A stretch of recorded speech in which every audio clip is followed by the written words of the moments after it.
कराची से लापता नौजवान तुलबा तंजीम के मरकजी रहनुमा गनी अमान चांडियों की बाजियाबी के लिए उनके अहल खाना और पार्टी कारकुनान ने कराची प्रेस क्लब के बाहर एहतजाजी कैंप लगा दिया है। उनकी बहन सिंधु अमान चांडियों का कहना है कि गनी अमान को शाहरा कायदीन पर अस्पताल से उठाया गया है।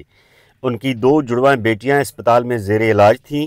इस दौरान गाड़ियों में सवार रेंजर्स एहलकार और नकाबपोश उन्हें उठाकर ले गए। शाहरा कायदीन रोड पर एक हॉस्पिटल जो है वो है, वहाँ पे मेरी भतीजियाँ हैं, प्री मैच्योर भतीजियाँ हैं मेरी, जो 7 मंथ बर्थ में हुई थी।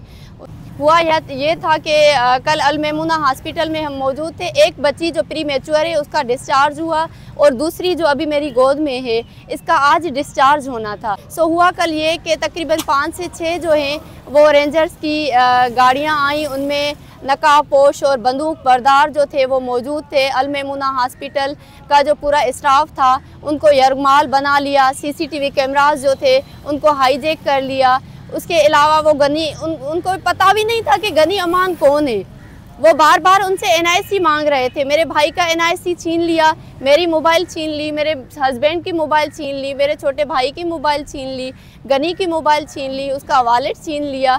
हुआ ये कि तकरीबन 1 घंटे तक ये पूरी जो है वार्ता हमारे साथ रही। गनी को लेकर चले गए, गनी के मुंह पर नकाब डाला, गनी के हाथ बांधे, जिस तरह से किसी शागिर्द को नहीं, किसी दहशतगर्द और डाकू को वो लेके जा रहे थे।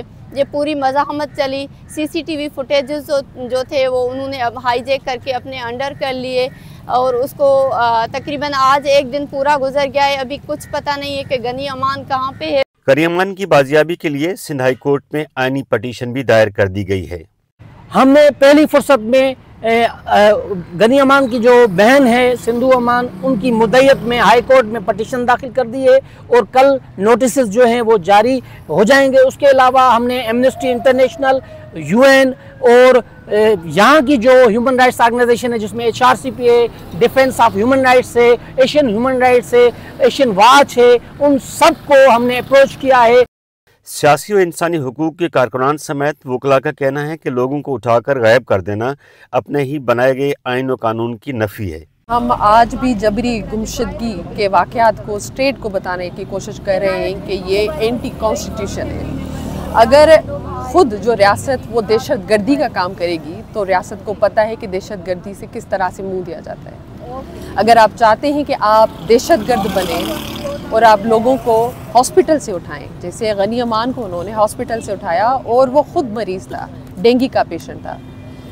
आजकल डेंगू की वजह से बहुत सी अमवात भी हो रही हैं। अगर आप अपने कानून को नहीं मानते, बनाए हुए कॉन्स्टिट्यूशन की इज़्ज़त नहीं करते, तो फिर आपकी नज़र में तो हमें पता है कि वैसे ही एक कागज़ का टुकड़ा है। आप तो कहते हैं कि constitution is on piece of paper, जो आप डस्टबिन में फेंक देते हैं, तो फिर इन लोगों पे भी मयार नहीं है अगर वो आपके बनाए हुए कॉन्स्टिट्यूशन की मुखालफत करें, क्योंकि जब आप खुद अपने कॉन्स्टिट्यूशन की इज़्ज़त नहीं करते। पाकिस्तान रियासत दावा करे थी भाई, पाकिस्तान से जो दावा कर रही है कि यहाँ पर कोई लीगलिटी नहीं हो रही है, यहाँ पर लॉ और रूल पर अमल किया जा रहा है, यहाँ पे आइन पर अमल किया जा रहा है। अब ये मासूम औरतें, मासूम बच्चे जो यहाँ पे बैठे हुए हैं, उनके घरों से उनके बच्चों को उठाया गया है, उठा के गुम कर दिया गया है। अब वो कहाँ है आपका रूल ऑफ लॉ? आप कहते हैं कि आपका रूल ऑफ लॉ है तो उस बंदे को कानून के कटघरे में पेश करो ना। कराची शहर में 25 लाख गैर मुल्की बैठे हुए हैं जो टेररिज्म करते हैं, उनको कुछ नहीं करते हैं। पूरी सिंध में कोई टेररिस्ट कार्रवाई की हुई है? कुछ भी नहीं हुई है। 1 महीने में नहीं हुई, 6 महीने में नहीं हुई, कुछ भी नहीं हुआ है। फिर किस जुर्म में इसको उठा के लेके आए आप? मुझे तो अफसोस से ये कहना पड़ रहा है कि शर्म से डूब मरना चाहिए इस रियासत को और इसके इदारों को कि गज़ा के अंदर, चिचनिया के अंदर और दुनिया में जहाँ भी जंगें हो रही हैं वहाँ पे भी अस्पतालों का एहतराम किया जाता है, वहाँ पे कोई हमला नहीं होता, वहाँ पे इस तरह से दहशतगर्दाना कार्रवाइयाँ नहीं होती।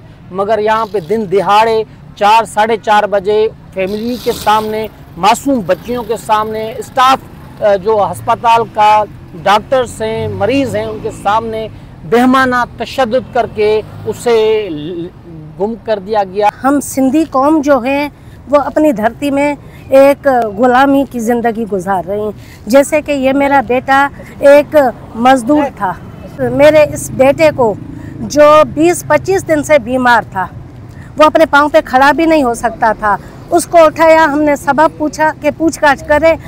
मेरे बेटे का कसूर ये है कि वो मेरा बेटा है, मेरी कूख से पैदा हुआ है, और मेरा कसूर ये है कि मिसिंग पर्सन हो या सिंध के हुकूक पे कहीं भी कोई एहतजाज होता है तो मैं वहाँ शामिल होती हूँ। सिंध के कॉन्फ्रेंस रहनुमाओं का कहना है कि गुज़िश्ता 2 रोज़ के दौरान गनी अमान चांजो समेत सरबत मीरानी को उठाया गया है, जबकि इससे कबल कई नौजवान बरसों से लापता हैं।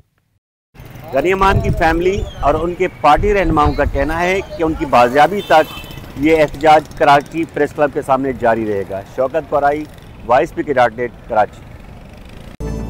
आपकी खबर, आपकी आवाज़, voicepk.net।